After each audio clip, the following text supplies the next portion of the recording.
Hi friends, എല്ലാവർക്കും AGS ക്രിയേഷൻസിൻ്റെ പുതിയൊരു എപ്പിസോഡിലേക്ക് സ്വാഗതം. നിങ്ങളെല്ലാവരും ആദ്യമായിട്ടാണ് ഈ ചാനൽ കാണുന്നതെങ്കിൽ സബ്സ്ക്രൈബ് ചെയ്യാൻ മറക്കരുതേ. സച്ചിക്ക് ഇപ്പോൾ വളരെയധികം സീരിയസ് ആണ്. ഇതുവരെ കണ്ണ് തുറന്നിട്ടില്ല സച്ചി.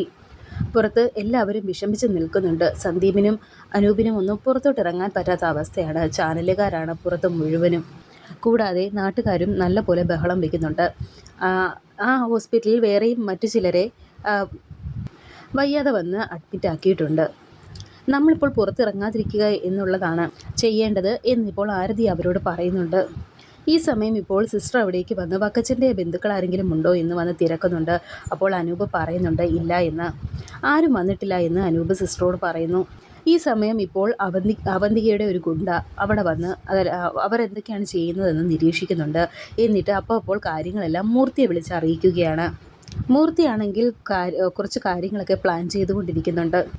ഈ സമയം ഇപ്പോൾ ഡോക്ടർ വരുന്നുണ്ട്. ഡോക്ടറോട് അനൂപ് ചോദിക്കുന്നുണ്ട് സച്ചിക്ക് ഇപ്പോൾ എങ്ങനെയുണ്ട് എന്ന്. അപ്പോൾ ഡോക്ടർ പറയുന്നുണ്ട് ബോധം തെളിഞ്ഞിട്ടില്ല, അതിന് കുറച്ച് സമയമെടുക്കും. നിങ്ങൾ അദ്ദേഹത്തിൻ്റെ ആരാണെന്ന് ഡോക്ടർ ചോദിക്കുമ്പോൾ അനൂപ് പറയുന്നുണ്ട് സഹോദരനാണെന്ന്. അങ്ങനെ ഇപ്പോൾ അനൂപിനെ അല്പം മാറ്റി നിർത്തി സംസാരിക്കുന്നുണ്ട് ഡോക്ടർ. സച്ചിയുടെ കണ്ടീഷൻ ഇപ്പോൾ വളരെ ക്രിട്ടിക്കലാണ്. ഞങ്ങൾക്ക് പറ്റുന്നതിൻ്റെ പരമാവധി ഞങ്ങൾ ശ്രമിക്കുന്നുണ്ട്. അദ്ദേഹത്തിൻ്റെ അവസ്ഥ ഇപ്പോൾ കുറച്ച് മോശമാണ്. പിന്നെ രക്തത്തിൽ മുഴുവനും വിഷം കലർന്നിട്ടുണ്ട്. ഇൻറ്റേർണൽ ഓർഗൻസ് വലിയ രീതിയിൽ തന്നെ ഡാമേജ് ആയിട്ടുണ്ട്. ഇവിടുന്ന് എവിടേക്ക് കൊണ്ടുപോയാലും ഇതിനപ്പുറം ഒന്നും ചെയ്യാൻ കഴിയില്ല എന്നും പറയുന്നുണ്ട് ഡോക്ടർ. നിങ്ങളെ ഭയപ്പെടുത്താൻ പറഞ്ഞതല്ല, പക്ഷേ റിയാലിറ്റി അതാണ്. ഇവിടെ വലിയ പ്രതീക്ഷയൊന്നും വേണ്ട എന്നും ഡോക്ടർ പറയുന്നുണ്ട്. ആകെ ടെൻഷൻ അടിച്ച് നിൽക്കുന്നുണ്ട് അനൂപ്. മറ്റുള്ളവരും ഇവരെന്താണ് സംസാരിക്കുന്നതെന്ന് അറിയാതെ ഇങ്ങനെ വളരെയധികം ടെൻഷനോടെ നിൽക്കുന്നു. ഡോക്ടർ, ഞാനിത് അവരോട് എങ്ങനെ പറയും? ആയിരിക്കുന്നത് സച്ചിയുടെ മകളാണ്, അവൾ അച്ഛനെ കാണാൻ കാത്തിരിക്കുകയാണ് എന്നൊക്കെ അനൂപ് പറയുമ്പോൾ ഡോക്ടർ പറയുന്നുണ്ട് ഇനി അടുത്ത മണിക്കൂറുകളിൽ എന്തെങ്കിലും മിറാക്കിൾ സംഭവിക്കണം, എല്ലാവർക്കും ധൈര്യം കൊടുക്കണം എന്ന് പറഞ്ഞ് ഡോക്ടർ ഇപ്പോൾ അവിടെ നിന്ന് പോവുകയാണ്. ഡോക്ടർ പോയപ്പോൾ ഓടി വന്ന് സ്നേഹ ഇപ്പോൾ അനൂപിനോട് ചോദിക്കുന്നുണ്ട് ഡോക്ടർ എന്താ പറഞ്ഞത് എന്ന്. ഉടനെ അനൂപ് പറയുന്നുണ്ട് കുഴപ്പമൊന്നുമില്ല, കുറച്ച് കഴിയുമ്പോൾ ബോധം തെളിയും, പ്രാർത്ഥിച്ചാൽ മാത്രം മതി എന്ന് അനൂപ് പറയുന്നുണ്ട്. അങ്കിളെ, എൻ്റെ അച്ഛനെ എപ്പോഴും എനിക്ക് കാണാൻ പറ്റുക എന്ന് ഇന്ദുക്കുട്ടി ഇപ്പോൾ അനൂപിനോട് ചോദിക്കുന്നുണ്ട്. കുഴപ്പമൊന്നുമില്ല, മോളുടെ അച്ഛനെ നമുക്ക് പെട്ടെന്ന് കാണാം. അച്ഛൻ ഒരു കുഴപ്പവും ദൈവം വരുത്തില്ല, ദൈവം നമ്മുടെ കൂടെയാണ് എന്നൊക്കെ അനൂപ് ഇപ്പോൾ ഇന്ദുവിനോട് പറയുന്നു. അങ്ങനെ ഇപ്പോൾ അവിടെ നിൽക്കാൻ സാധിക്കാത്തത് കൊണ്ട് തന്നെ അനൂപ് പുറത്തേക്ക് ഇറങ്ങുന്നുണ്ട്. പുറത്തു നിന്ന് സച്ചിയുടെ കാര്യം ആലോചിച്ച് കരയുകയാണ് അനൂപ്. ഈ സമയം അവിടേക്ക് സന്ദീപ് വരുന്നു. സച്ചിയേട്ടൻ എന്താ പറ്റിയത് എന്നിങ്ങനെ ചോദിക്കുന്നുണ്ട് അനൂപിനോട് സന്ദീപ്. അങ്ങനെ ഡോക്ടർ പറഞ്ഞ കാര്യങ്ങളെല്ലാം സന്ദീപിനോട് പറയുകയാണ് അനൂപ്. അതെല്ലാം കേട്ട് വളരെയധികം സങ്കടത്തോടെ നിന്ന് കരയുന്നുണ്ട് സന്ദീപ്. സച്ചിയുടെ കാര്യം ഓർത്ത് അനൂപ് നിന്ന് കരയുമ്പോൾ സന്ദീപ് അനൂപിനെ ആശ്വസിപ്പിക്കുന്നുണ്ട്. ഈ സമയം അവിടേക്ക് ആരതിയും വരുന്നു. അങ്ങനെ ആരതിയോടും അവർ വിവരങ്ങളെല്ലാം പറയുന്നുണ്ട്. ശേഷം അവരകത്തേക്ക് ചെന്ന് കഴിയുമ്പോൾ ഇന്ദു ഇപ്പോൾ അനൂപിനോട് വീണ്ടും ചോദിക്കുന്നുണ്ട് അങ്കിളെ, അച്ഛൻ എപ്പോഴാണ് കണ്ണു തുറക്കുന്നത്? തുറക്കും, ഉടനെ തന്നെ തുറക്കും എന്നൊക്കെ പറഞ്ഞ് അനൂപ് ഇന്ദുവിനെ സമാധാനിപ്പിക്കുകയാണ്. ശേഷം കാണിക്കുന്നത് മൂർത്തിയാണ്. മൂർത്തി ഇപ്പോൾ ഒരു സ്ത്രീയുമായി സംസാരിക്കുന്നുണ്ട്. ആ സ്ത്രീയെ വെച്ച് അവിടെയെല്ലാം ബഹളം ഉണ്ടാക്കിക്കാനാണ് ഇപ്പോൾ മൂർത്തിയുടെ പ്ലാൻ. അങ്ങനെ ആ സ്ത്രീയുടെ ഭർത്താവും ഇപ്പോൾ വയ്യാതെ ആശുപത്രിയിൽ കിടക്കുന്നുണ്ട്. എന്നാൽ അദ്ദേഹത്തിന് കാര്യമായ കുഴപ്പങ്ങളൊന്നും തന്നെയില്ല. വയറ്റിലുള്ളതെല്ലാം ഛർദ്ദിച്ചു കഴിയുമ്പോൾ എല്ലാം മാറുമെന്നാണ് ഡോക്ടർ ഇപ്പോൾ ആ സ്ത്രീയുടെ ഭർത്താവിനെ കുറിച്ച് ആ സ്ത്രീയോട് പറഞ്ഞിരിക്കുന്നത്. എന്നാൽ മൂർത്തി അതിന് സമ്മതിക്കുന്നില്ല. മൂർത്തി ഇപ്പോൾ ആ സ്ത്രീയെ ഭീഷണിപ്പെടുത്തുന്നുണ്ട്. പറയുന്ന കാര്യം ചെയ്തില്ലെങ്കിൽ ഭർത്താവിനെ കൊന്നുകളയുമെന്നാണ് മൂർത്തി ഭീഷണിപ്പെടുത്തുന്നത്. പറയുന്ന കാര്യങ്ങളൊക്കെ ചെയ്താൽ നീ ചോദിക്കുന്ന പണം നിനക്ക് തരുമെന്ന് മൂർത്തി പറയുന്നു. അങ്ങനെയൊക്കെ പറഞ്ഞ് ഭീഷണിപ്പെടുത്തി ഇപ്പോൾ ആ സ്ത്രീയെ ആശുപത്രിക്കകത്തേക്ക് പറഞ്ഞു വിടുകയാണ് മൂർത്തി. അങ്ങനെ ഇപ്പോൾ ആ സ്ത്രീ വന്ന് അനൂപിനെ കണ്ടപാടെ എടാ എന്ന് വിളിച്ച് അനൂപിൻ്റെ അരികിലേക്ക് വന്ന് അനൂപിൻ്റെ ഷർട്ടിൻ്റെ കോളറിൽ ഇങ്ങനെ കുത്തിപ്പിടിക്കുന്നുണ്ട്. എൻ്റെ കെട്ടിയവൻ അവിടെ ജീവന് വേണ്ടി പിടയുകയാണ്, അപ്പോൾ നീയൊക്കെ ഇവിടെ നിന്ന് റെസ്റ്റ് എടുക്കുകയാണല്ലേ എന്നൊക്കെ പറഞ്ഞാണ് ബഹളം വയ്ക്കുന്നത്. നിങ്ങൾ ആരാണ് എന്നിപ്പോൾ അനഘ ഇപ്പോൾ വളരെ ദേഷ്യത്തോടെ ആ സ്ത്രീയോട് ചോദിക്കുന്നുണ്ട്. ഞാൻ ആരാണെന്ന് നിങ്ങൾക്ക് അറിയണമല്ലേ? എൻ്റെ മക്കളെയും എന്നെയും അനാഥരാക്കിയിട്ട് നിങ്ങളെ ജീവിക്കാൻ ഞാൻ സമ്മതിക്കില്ല. എൻ്റെ കെട്ടിയവൻ്റെ ജീവനെ നീയൊക്കെ സമാധാനം പറഞ്ഞേ പറ്റൂ എന്നൊക്കെ പറഞ്ഞ് അവിടെ കിടന്ന് ബഹളം വയ്ക്കുകയാണ് അവർ. എന്ത് കാര്യമുണ്ടെങ്കിലും നമുക്ക് സംസാരിക്കാം, സമാധാനത്തോടെ സംസാരിക്കാമെന്ന് എന്ന് ആരതി ആ സ്ത്രീയോട് പറയുമ്പോൾ, അത് പറയാൻ നീ ആരാടി, എൻ്റെ കെട്ടിയോൻ്റെ ജീവനെ നീ സമാധാനം പറയുമോ എന്നൊക്കെ ചോദിച്ച് അവിടെ കിടന്ന് ബഹളം വെക്കുന്നുണ്ട് ആ സ്ത്രീ. എന്നിട്ട് അവിടെ കിടന്ന് ബഹളം വെച്ച് എല്ലാവരെയും വിളിച്ചു കൂട്ടുന്നുണ്ട്. എല്ലാവരും ഇങ്ങോട്ട് വന്ന് എനിക്ക് എല്ലാവരോടും ഒരു കാര്യം പറയണം എന്ന് പറഞ്ഞ്. ഇവൻ ആരാണെന്ന് അറിയാമോ? പഴങ്ങഞ്ഞിക്കടയിൽ പഴങ്ങഞ്ഞിൽ വിഷം ചേർത്ത് കൊടുത്ത ദുഷ്ടനാണിവൻ. ഒരു നേരത്തെ ആഹാരം കഴിക്കാൻ ചെന്നതാണ് എൻ്റെ കെട്ടിയോൻ, ഇപ്പോൾ ഇവിടെ ചാകാൻ കിടക്കുകയാണ് എന്നൊക്കെ ആ സ്ത്രീ എല്ലാവരെയും വിളിച്ചു കൂട്ടി പറയുന്നുണ്ട്. നിന്നെ ഞാൻ വെറുതെ വിടില്ല എന്ന് പറഞ്ഞ് വീണ്ടും അനൂപിൻ്റെ കോളറിന് കുത്തിപ്പിടിക്കുകയാണ് ആ സ്ത്രീ. നിങ്ങളൊന്ന് സമാധാനമായിട്ടിരിക്കുക, എൻ്റെ അനിയൻ ഇവിടെ ICUവിൽ സീരിയസ് ആയി കിടക്കുകയാണ് എന്ന് അനൂപ് പറയുമ്പോൾ ആ സ്ത്രീ ചോദിക്കുന്നുണ്ട്, അപ്പോൾ നിൻ്റെ അനിയൻ്റെ ജീവന് മാത്രം ഇവിടെ വിലയുള്ളോ? ഇവിടെ വേറെ ആർക്കും ജീവന് വിലയില്ലേ എന്നൊക്കെ പറഞ്ഞ് വീണ്ടും ബഹളം വയ്ക്കുന്നുണ്ട് ആ സ്ത്രീ. അങ്ങനെ ബാക്കിയുള്ള ആൾക്കാരും എല്ലാം ആ സ്ത്രീയോടൊപ്പം നിന്ന് അവരെക്കുറിച്ച് ഓരോന്ന് പറയുന്നുണ്ട്. ചേട്ടൻ ഞങ്ങളാരും ഒന്നും ചെയ്തിട്ടില്ല എന്നൊക്കെ അവർ മാറി മാറി പറയുന്നുണ്ട്.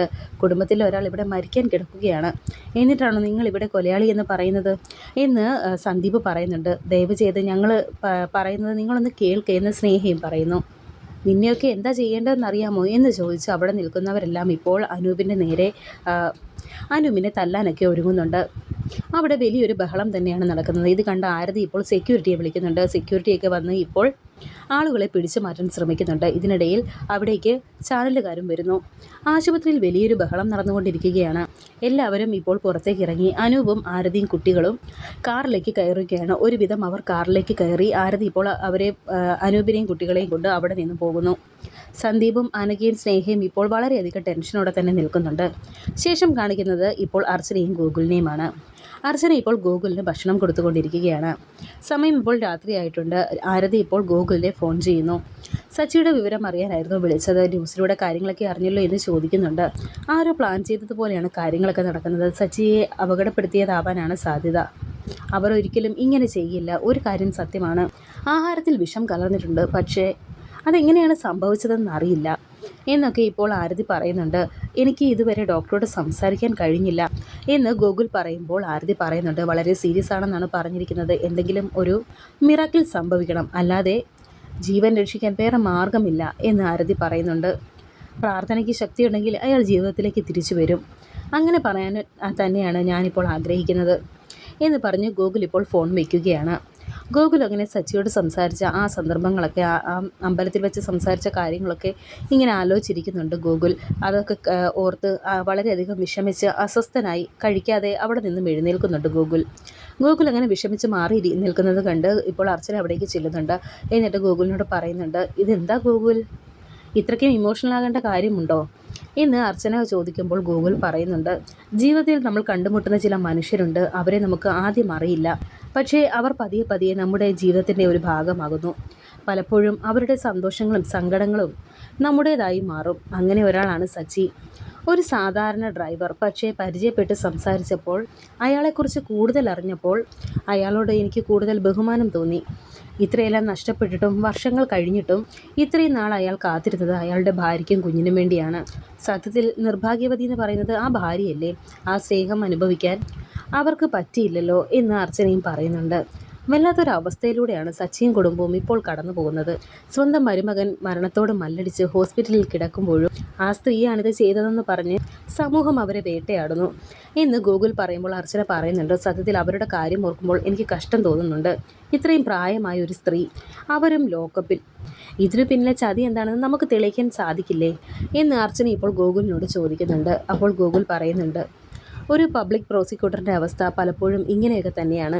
ഈ കേസിലും അവർക്ക് അനുകൂലമായി നിൽക്കാൻ എനിക്ക് കഴിയില്ല. എങ്കിലും അവർക്ക് വേണ്ടി ചെയ്യാൻ പറ്റുന്നതെല്ലാം ചെയ്യണം. പക്ഷേ അതൊരു വലിയ കടമ്പയാണ്. പോലീസ് അന്വേഷണം വരണം, കേസ് കോടതിയിലെത്തണം. അതുവരെ ആ കുടുംബം നീറി കഴിയേണ്ടി വരും.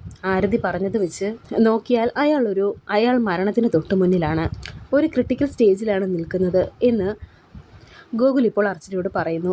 കേട്ടിട്ട് സഹിക്കാൻ കഴിയുന്നില്ല. ഈ കുടുംബത്തെ ഇങ്ങനെ ദ്രോഹിച്ചതിന് പിന്നിൽ ആരായിരിക്കും? എന്താണെന്നറിയില്ല. പക്ഷേ ഗോകുൽ പറഞ്ഞത് എന്നെ അത്രയ്ക്ക് ബാധിച്ചതുകൊണ്ടായിരിക്കും. എൻ്റെ മനസ്സും ഇപ്പോൾ പ്രാർത്ഥിക്കുന്നത് അയാളുടെ ജീവൻ എങ്ങനെയെങ്കിലും തിരിച്ചു കിട്ടാൻ വേണ്ടിയിട്ടാണ് എന്ന് അർച്ചനയും ഇപ്പോൾ ഗോകുലിനോട് വളരെയധികം വിഷമത്തോടെ പറയുന്നുണ്ട്. വരാനിരിക്കുന്ന പുതിയ എപ്പിസോഡുകളുമായി വീണ്ടും കാണാം. Thank you for watching.